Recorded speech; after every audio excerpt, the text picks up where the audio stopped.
खबर आ रही है, खेल मंत्रालय का बड़ा एक्शन। डब्ल्यूएफआई की नई बॉडी को सस्पेंड किया गया है।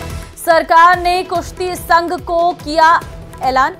बड़ी खबर आपको दे रहे हैं, ये बड़ा ऐलान किया गया है। डब्ल्यूएफआई की नई बॉडी को सस्पेंड कर दिया गया है। खेल मंत्रालय का ये बड़ा एक्शन यहां पर देखने को मिल रहा है। डब्ल्यूएफआई की नई बॉडी को सस्पेंड किया गया है। विरोध हमने देखा था इसको लेकर, और डब्ल्यूएफआई की नई बॉडी को भी सस्पेंड यहां पर कर दिया गया है। खेल मंत्रालय की तरफ से ये बड़ा एक्शन लिया गया है।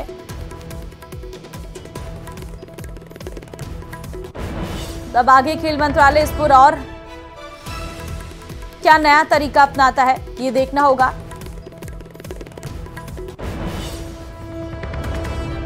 लेकिन ये बड़ी अपडेट है कि डब्ल्यूएफआई की नई बॉडी को सस्पेंड किया गया है।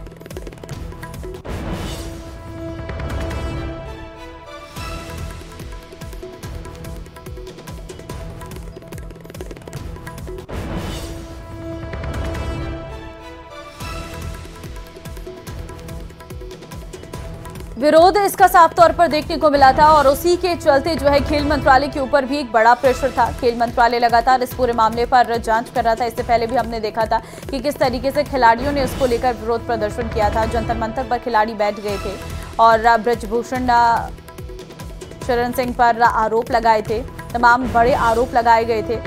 और उसके बाद जो है नया जो है वो अध्यक्ष चुना गया था। उसके बाद भी जो खिलाड़ी थे उनमें साफ तौर पर नाराजगी देखने को मिल रही थी। साक्षी मलिक जिन्हें आप देख रही हैं, प्रेस कॉन्फ्रेंस में उनकी तरफ से कहा गया था कि हमारे साथ न्याय नहीं हुआ है, और सभी खिलाड़ियों ने अपने जो मेडल्स हैं वो वापस करने शुरू कर दिए थे।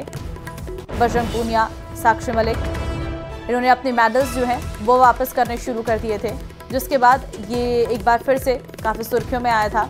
और अब जो है खेल मंत्रालय का यहाँ पर बड़ा एक्शन देखने को मिला है। डब्ल्यूएफआई की नई बॉडी को भी सस्पेंड किया गया है। अब देखना होगा अगला कदम क्या होता है खेल मंत्रालय का, क्योंकि खिलाड़ी लगातार इसको लेकर विरोध कर रहे थे और खिलाड़ी का गुस्सा जो है वो लगातार देखने को मिल रहा था। इससे पहले हमने देखा था जंतर मंतर पर किस तरीके से खिलाड़ी धरने पर बैठ गए थे। समझाइश के बाद खिलाड़ियों का धरना खत्म हुआ था, लेकिन उसके बाद फिर खिलाड़ी धरने पर बैठे, और उस वक्त जो है खिलाड़ियों को वहां से हटा दिया गया था। ये मुद्दा काफी सुर्खियों में रहा। अब एक बार फिर रेसलिंग फेडरेशन ऑफ इंडिया की नई बॉडी को भी सस्पेंड किया गया है। ये बड़ा एक्शन खेल मंत्रालय की तरफ से लिया गया है। खेल मंत्री लगातार खिलाड़ियों से बातचीत भी कर रहे थे। अनुराग ठाकुर की तरफ से खिलाड़ियों को बुलाया गया, उनसे बातचीत की गई, और बातचीत के बाद ये समझाइश की गई थी कि उनके हक में जो है फैसले लिए जाएंगे।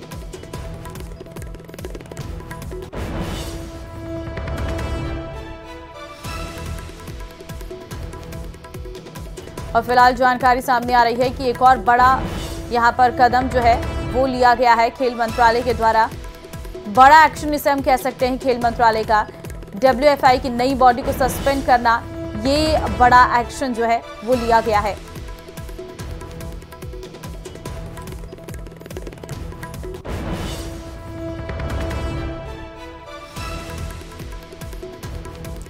खेल मंत्रालय का यहां पर ये एक बड़ा एक्शन, डब्ल्यूएफआई की नई बॉडी को सस्पेंड किया गया है। खिलाड़ियों के विरोध के बाद ये एक्शन जो है लिया गया है, क्योंकि लगातार खिलाड़ी इसको लेकर विरोध कर रहे थे और खिलाड़ियों का जो विरोध प्रदर्शन है वो देखने को मिला था।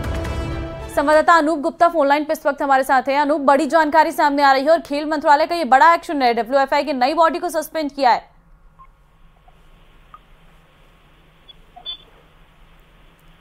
अनूप, आपको मेरी आवाज मिल रही है?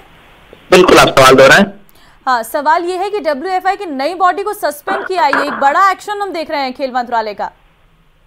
बिल्कुल, देखिए खेल मंत्रालय ने बड़ा एक्शन लिया है, क्योंकि जिस तरीके से कई जो कुश्ती के पहलवान ने विरोध जताया था, जिस तरीके से अवार्ड वापसी की थी, उस उसको संज्ञान लेते हुए खेल मंत्रालय ने एक्शन लिया है और पूरे जो कुश्ती संघ है उसको अभी फिलहाल सस्पेंड कर दिया गया है। जो चुनाव हुए थे उसको निलंबित कर दिया गया है और जो भी फैसले इस दौरान जो नए चुने गए अध्यक्ष ने लिया था उसको भी खारिज कर दिया गया है। तो कुल मिला के कह सकते हैं कि जिस तरह से विरोध दर्ज कराया गया था और जिस तरीके से कहा जा रहा था कि बृजभूषण शरण सिंह के करीबी ही इस चुनाव में जीत दर्ज कराई है, उसके बाद ये एक्शन खेल मंत्रालय की तरफ से ली गई है। खेल मंत्रालय ने इसका पूरा संज्ञान लिया है और फिलहाल जो है आगे के फैसले तक इसको पूरी तरह से निलंबित कर दिया गया है। अनूप, कहीं ना कहीं यहाँ पर खिलाड़ी जो जिस तरीके से विरोध जता रहे थे, हमने देखा था साक्षी मलिक हो या फिर बजरंग पूनिया हो, दोनों ने ही अपने मेडल वापस कर दिए थे। क्या ये जो खिलाड़ियों की तरफ से बातें की गई, विरोध किया गया, ये उसी का एक प्रेशर माने या कोई और भी इसको लेकर जानकारी सामने आई ये सस्पेंड करने के पीछे?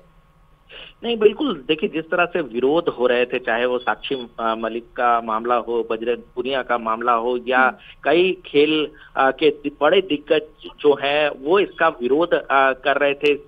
इसके अलावा ये कहा जा रहा था कि जिस तरह से मनमानी इस कुश्ती संघ में चल रहा है उसको लेकर के कहीं ना कहीं ये ठीक नहीं है। पारदर्शिता होनी चाहिए। एक सवाल जो लगातार इनके तरफ से, इन खिलाड़ियों की तरफ से उठाया जा रहा था कि चुनाव में पारदर्शिता की कमी देखने को मिली थी। तो ये तमाम मुद्दे थे जिसको लेकर के खेल मंत्रालय ने इसका संज्ञान लिया और उसकी गंभीरता को देखते हुए फिर जो कुश्ती संघ है उसको पूरी तरह से निलंबित कर दिया है। और आपको बता दूं कि 2 दिन पहले जिस तरीके से 2 दिन पहले चुनाव हुए, चुनाव में जीत कर जिस तरह से अध्यक्ष आए और उन्होंने कई फैसले उन्होंने लिए, उन सारे फैसलों को फिलहाल खारिज कर दिया गया है। तो चलिए अनूप, यहाँ पर खिलाड़ियों ने जो मांग की थी कहीं ना कहीं वो सरकार ने मानी है। बहुत धन्यवाद आपका तमाम जानकारी देने के लिए।